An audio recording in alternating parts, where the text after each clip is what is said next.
Voilà, bonjour. Nous sommes toujours au Week-end de la Liberté, 8e Week-end de la Liberté. Nous sommes à Dax, dans le cadre du cercle Frédéric Bastiat, et nous allons converser un petit moment avec Monsieur Thierry Foucard. Alors, Monsieur Thierry Foucard, qui est avec nous, c'est un mathématicien de la mathématique appliquée, les statistiques, qui a enseigné dans l'ouest de la France, il est tourangeau, et mathématicien, chercheur, professeur à la faculté, et il nous arrive, in fine, vous êtes un peu comme moi, la vie est derrière nous, libéral. Voilà, alors ça c'est assez intéressant, quelque part, alors que ce n'est pas, sa spécialité n'est pas l'économie. Hein. Donc il va vous expliquer comment il est arrivé au libéralisme. Donc il a un ouvrage qui s'appelle donc Un projet social libéral pour la France, qui est aux éditions... On le trouve en librairie? Oui. On le trouve en librairie, Oui. on le trouve sur Amazon, etc. Oui, Oui, d'accord. Donc c'est les éditions Libre-Échange, donc vous pouvez vous procurer cet ouvrage.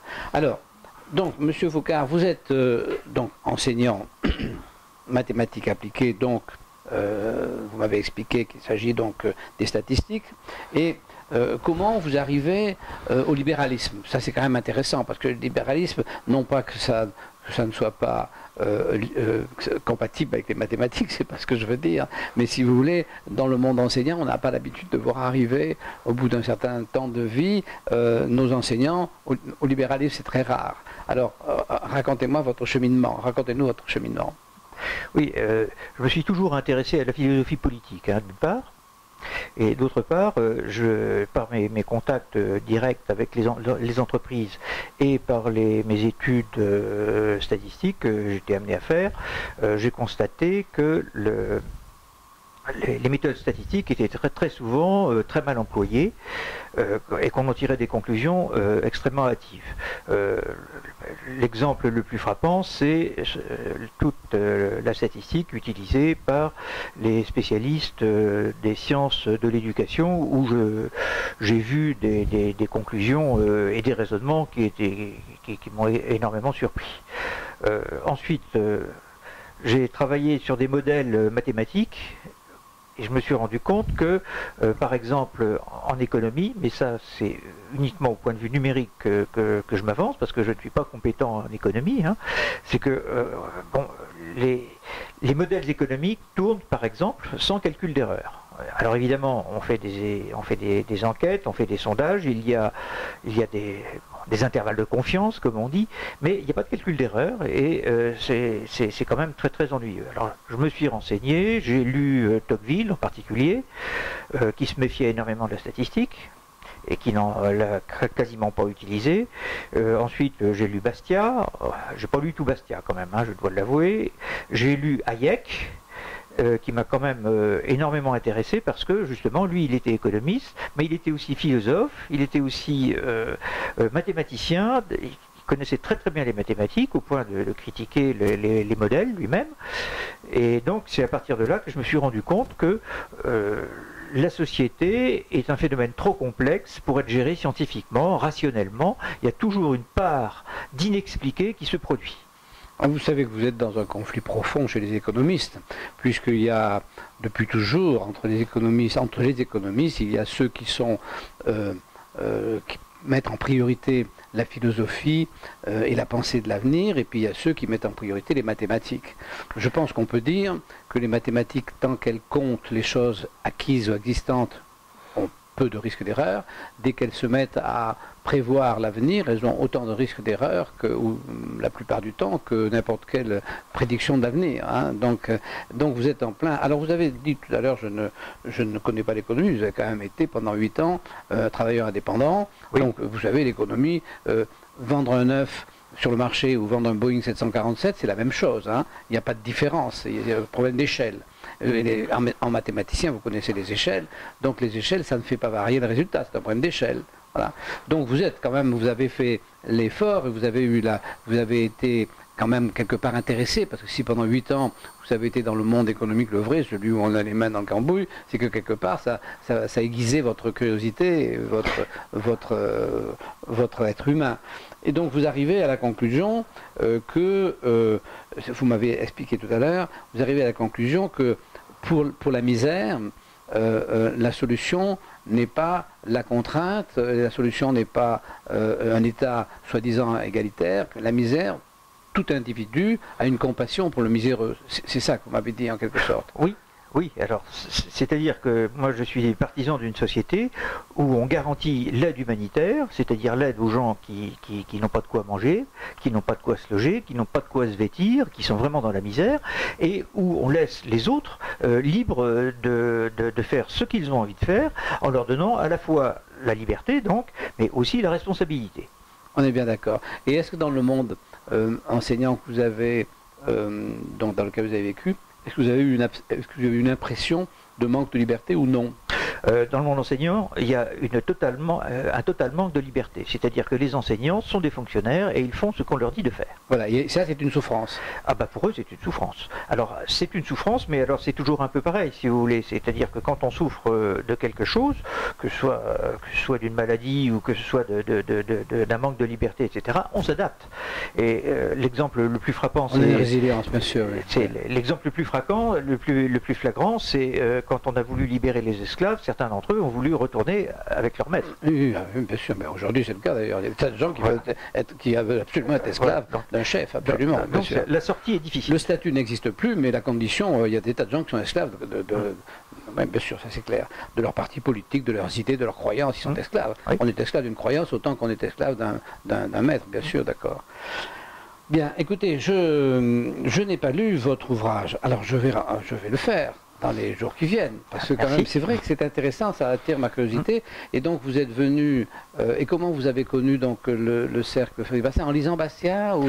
Non, c'est pas en lisant Bastiat, c'est quand j'ai pris ma retraite en 2007 de l'université,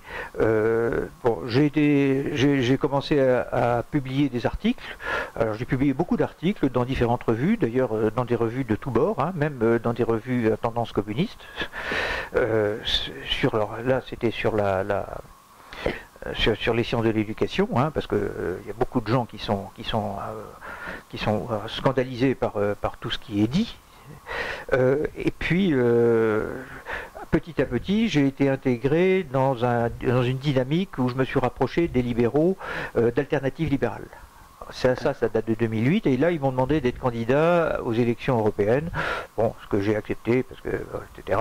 Et puis après, j'ai été sollicité pour faire partie des instances nationales, et puis petit à petit, j'ai reçu des textes donc, du cercle Bastiat, et puis j'ai compris que ça m'intéressait, que ça correspondait à peu près à ma façon de penser. D'accord. Bien écoutez, c'est très...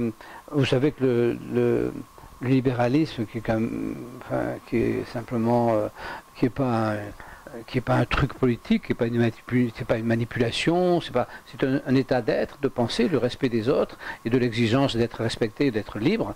Effectivement, c'est très mal vu. Vous savez que c'est pas bien d'être libéral.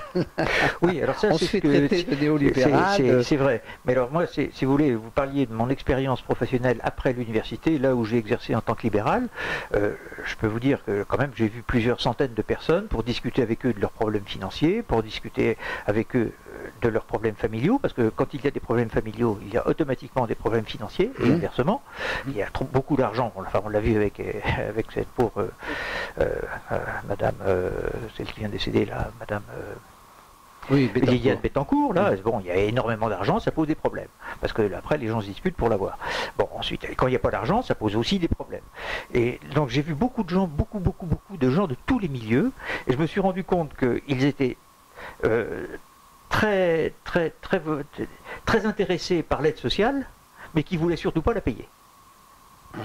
C'est-à-dire qu'en fait, ils sont libéraux pour eux-mêmes, et ça ne les empêche pas de réclamer des subventions, des aides sociales, etc. Au point que, bon, ça devient parfois assez déplaisant, parce que, par exemple, j'ai vu des gens refuser de gagner de l'argent pour ne pas perdre une aide sociale. Ah oui, mais ça c'est constant maintenant. C'est constant maintenant. Ah oui, absolument. Ça c'est constant. Voilà. Surtout dans les professions libérales, médicales, etc. Donc, ils limitent leur temps de travail pour ne pas payer de oui, non, mais là je parle de gens qui ont des subventions. Par exemple, oui, je me souviens d'un cas, c'était quelqu'un qui avait un petit peu d'argent, pas beaucoup, hein, bon, un petit peu d'argent, mais il voulait surtout pas toucher les intérêts, parce que ça allait lui faire perdre ce qu'on appelle la prime à la cuve.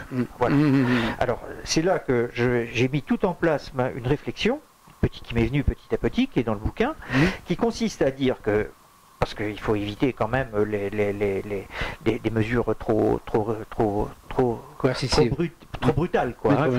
Il y a toute une évolution à prévoir. Donc, pour moi, il faut généraliser ce qui existe déjà sur certaines aides sociales, c'est-à-dire que toute aide sociale doit être remboursée. Alors remboursée quand? Quand les gens auront réglé leurs problèmes. Il ne s'agit pas de leur mettre le couteau sous la gorge. Mais s'ils ne règlent pas leurs problèmes, ça doit être remboursé sur la succession. Mais ça, il faut que ce soit vrai pour toutes les aides sociales, et que toutes les aides sociales soient regroupées au sein d'un compte social unique, de façon que ce soit gérable. Normalement, quand on a une aide sociale, en principe, il n'y a pas de succession derrière. Si, mais, si. Mais alors ça pose quand même... Ça je m'excuse, hein, mais je l'ai vu. Ouais. C'est-à-dire qu'il y a des gens qui ont de l'aide sociale, et par exemple, qui touchent une succession. Ouais. Ben oui. Il y a des gens qui sont au RSA, et dont les parents sont riches. Oui. Et quand oui, ça existe absolument. Oui, non, mais il y en a beaucoup. Hein. Et il y a énormément de gens qui ont du patrimoine, que ce soit du patrimoine financier ou du patrimoine foncier d'ailleurs. Hein. Par exemple, chez les agriculteurs, il y a beaucoup de gens qui ont de l'argent chez les agriculteurs, mais c'est des terres. Donc c'est pas, et ils touchent de l'aide sociale et les terres iront à leurs enfants. Oui. Alors que, bon, il y a beaucoup d'aides sociales maintenant qui sont récupérables ça revient donc à faire payer aux enfants les difficultés des parents. Mais c'est déjà le cas. Il y a beaucoup d'aides sociales, c'est les enfants qui doivent payer. Par exemple, vous prenez les maisons de retraite, quand les parents vont en maison de retraite, eh bien, et n'ont pas de quoi payer, on fait appel aux enfants. Et aux petits-enfants. C'est normal, bien sûr. Hein, donc c'est déjà le cas. Et il faut généraliser ça, de façon qu'à chaque fois qu'on touche une aide sociale, on est dans l'idée que, en fait, c'est un prêt. Oui, c'est une aide sociale, c'est pas un statut, c'est une aide sociale. Ça ne peut pas devenir un statut, d'accord. Voilà. Et quelqu'un moi je connais des gens qui sont au RSA et qui font construire des maisons. Donc c'est parce qu'ils travaillent au noir, etc. Enfin bref quoi. Et je comprends tout à fait qu'ils le fassent, hein, parce que pourquoi refuser le RSA quand c'est gratuit? Ça ne les empêche pas de travailler au noir, de faire des ménages à droite, de faire des ménages à gauche, et de se faire construire une maison. Oui, une économie parallèle. Mais c'est évident que lorsque la fiscalité est trop lourde, ça génère une économie parallèle. C'est dans tous les pays du monde comme ça. Voilà. Et cette économie parallèle, vous avez eu donc l'occasion de la voir de près, et vous trouvez qu'elle est trop conséquente, quoi. Ah, je ne trouve pas qu'elle est trop conséquente. Je trouve que on devrait la laisser exister, l'officialiser en quelque sorte. Elle ne devrait plus être parallèle. C'est-à-dire qu'on devrait pouvoir exercer un métier sans être surtaxé. Vous savez, quand quelqu'un prend sa retraite actuellement, on dit qu'il peut avoir un deuxième métier. Voilà. Alors, il faut savoir que quand on exerce un deuxième métier après sa retraite, on verse des cotisations sociales pour rien. On cotise à une nouvelle retraite qu'on ne touchera jamais. Je sors il y a 2 jours du TAS à ce sujet, parce que je touche une retraite de 400 € par mois, par des gens qui m'ont fait cotiser pendant 40 ans pour me donner 400 € dans des escrocs, parce que si vous voulez 400 € c'est moins que le RSI, donc, et qui prétendent me prendre 5000 € de retraite par mois parce que je continue à travailler alors qu'avec 400 € je ne peux pas ne pas travailler, donc je suis bien obligé de continuer, donc ils me versent une retraite qui est de l'ordre de 5000 € et ils me demandent 5000 € de cotisation qui ne me rapportera rien. Donc je dis au magistrat, mais ce sont des escrocs. Il me répond, méfiez-vous, qu'il ne porte pas plainte contre vous pour diffamation. Je lui dis, mais monsieur le magistrat, alors là, je vais vous dire un truc, j'attends que ça. Parce que moi, imaginez, je suis architecte, imaginez, je vous vends une maison, vous la payez, et je vous livre une cabane de jardinier, et en plus, vous n'avez pas le droit d'aller dedans. Et que vous appelez ça comment? Alors, donc, oui, bien sûr, vous avez raison. Mais, oui, ça, vous avez raison. Alors, écoutez, monsieur Foucard, alors, je souhaite... bonne vie à votre ouvrage. Il est sorti quand? Il est sorti en janvier 2017. Ah oui, donc c'est un ouvrage tout récent. Oui, D'accord. Bon, eh bien écoutez, achetez un projet social libéral pour la France, voilà. Et puis merci d'être venu, monsieur Foucard. Et puis nous disons au revoir donc à nos amis. Au revoir. Au revoir.